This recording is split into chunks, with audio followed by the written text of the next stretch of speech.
নিশ্চয় ৰাখিছোঁ। সঁচাকৈ আমি জুবিন গাৰ্গ ডাঙৰীয়াৰ যিটো মেমৰিয়েল যিটো পাৰ্ক আগৰ পৰা যিটো আমি কৈ অহা ইয়াৰ লগত ষ্টেচু বনোৱাৰ যিটো ফাউণ্ডেশ্যন আজি হিচাপে আমি যিটো কৰিব পাৰিছোঁ, এই চিলড্ৰেন পাৰ্ক বা এই জুবিন গাৰ্গ ডাঙৰীয়াৰ যিটো মেমৰিয়েল পাৰ্ক ইয়াত মানে আমি বিভিন্ন এক্টিভিটিজ আমি ৰাখিব চিলড্ৰেনসকলৰ যিখিনি বিভাগ থাকিব, আইটেম থাকিব, সেইখিনি আমি সোমাই দিম। মুঠতে জিমৰ পৰা আৰম্ভ কৰি মুঠতে ইয়াত সোমালে যাতে বিভিন্ন এক্টিভিটিটো পাবলৈ সক্ষম হয়, ইয়াত বিভিন্ন লাইনত আমি এই পাৰ্কটো আমি বনাওঁ। তো নিশ্চয় আমি এই পাৰ্কখন এক বছৰ মেক্সিমাম এক বছৰৰ ভিতৰত আমি কমপ্লিট কৰিম বুলি আমি ভাবিছোঁ। আৰু এই পাৰ্কত কোকৰাঝাৰ জিলাৰ যিমান ছাত্ৰ ছাত্ৰীসকল আছে সকলোকে ফ্ৰী এন্ট্ৰি কৰি দিয়া হ'ব। কোনো ফিজ নালাগে, সকলো ছাত্ৰ ছাত্ৰীসকলক এই পাৰ্কৰ ফ্ৰী এন্ট্ৰি কৰা হ'ব। আৰু ইয়াৰ লগতে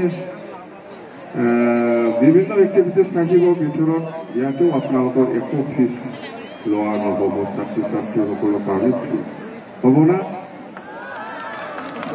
তো এইখিনি কথা। আৰু অকল আমি জুবিন গাৰ্গ ডাঙৰীয়াৰ কাৰণে চিন্তা কৰা নাই, বিভিন্ন আমাৰ ডক্টৰ ভূপেন হাজৰিকা ডাঙৰীয়াৰ যিটো স্মৃতি বা মেমৰিয়েল পাৰ্ক সেইটোও আমি চিন্তা কৰিছোঁ।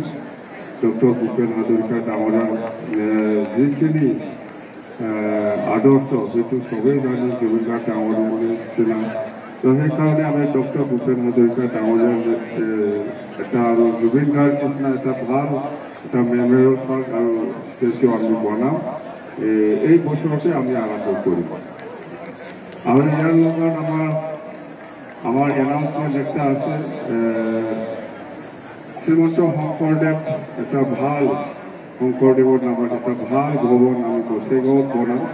ডাঙৰকৈ ভাল এটা শ্ৰীমন্ত শংকৰদেৱ ভৱন আমি এইটোও বনাম। আৰু আজি আমি সকলোৱে জানে জুবিন গাৰ্গ ডাঙৰীয়া বিজনেছ স্কুলত বিজনেছ কৰিছিল, কলেজ কৰিছিল, আৰু লগতে তামোলপুৰতো সেই শিক্ষাটো লৈছে বুলি আমি শুনিছোঁ মই গম পাওঁ। তো সেইকাৰণে আমি কৈছোঁ BTC কালৰ পৰা জুবিন গাৰ্গ ডাঙৰীয়াই যোনটো স্কুলত বা কলেজত শিক্ষা লৈছে, এই স্কুল আৰু কলেজত কোনো অভাৱ নাথাকাকৈ স্কুল বিল্ডিঙৰ পৰা আৰম্ভ কৰি, বাউণ্ডাৰীৰ পৰা আৰম্ভ কৰি, বা খোৱা পানীৰ পৰা আৰম্ভ কৰি, বা কাৰেণ্টৰ পৰা আৰম্ভ কৰি, বা লেট্ৰিন বাথৰুম এইবিলাক গোটেই আমি কোনো অভাৱ নাথাকাকৈ জুবিন গাৰ্গে য'ত কৰিছে কোনো অভাৱ নাথাকাকৈ আমি BTC ফালৰ পৰা বনাই দিম বুলি আমি আজি ঘোষণা কৰিছোঁ। তামোলপুৰ আৰু বিজনী দুটা স্কুলত। তো সেইখিনি কথা। তো আমাৰ আপোনালোকে জানে BTCটো নতুন চৰকাৰ হয়। আমি 14 তাৰিখ আৰু আজি 18 তাৰিখ, একমাহ অলপ পাৰ হ'ল। আমাৰ বিভিন্ন কলেজ বা বিভিন্ন ইউনিভাৰ্চিটি বা বিভিন্ন স্কুল কলেজৰ পৰা যিসকল ছাত্ৰ ছাত্ৰীয়ে শিক্ষাৰ ছাইডত যিখিনি শিক্ষা ল'বৰ কাৰণে যিখিনি ফেচিলিটি পাব লাগে, বা টিচিং ষ্টাফসকলে যিখিনি ছাত্ৰ ছাত্ৰীসকলৰ যিখিনি শিক্ষা দিয়াৰ ক্ষেত্ৰত যিখিনি ফেচিলিটি পাব লাগে, সেইটো আমি 1 নম্বৰ প্ৰায়ৰিটি দি পেলাই আমি কাম কৰি যাওঁ। আপোনালোকে কোনো টিচিং ষ্টাফৰ পৰা আৰম্ভ কৰি ছাত্ৰ ছাত্ৰী যেনিবা এজন ছাত্ৰ ছাত্ৰীসকলে এটা কলেজত পঢ়িবলৈ যাওঁতে কি ফেচিলিটি থাকিব লাগে, ভাল হয় না নহয়, বা এজন টিচিং ষ্টাফে ছাত্ৰ ছাত্ৰীসকলক টিচিং কৰিবৰ কাৰণে, শিক্ষা দিবৰ কাৰণে যিখিনি ফেচিলিটি পাব লাগে চৰকাৰৰ পৰা, সেইখিনি আমি প্ৰায়ৰিটি দি পেলাই আমি কাম কৰি যাওঁ। কোনো অভাৱ হ'ব নালাগে।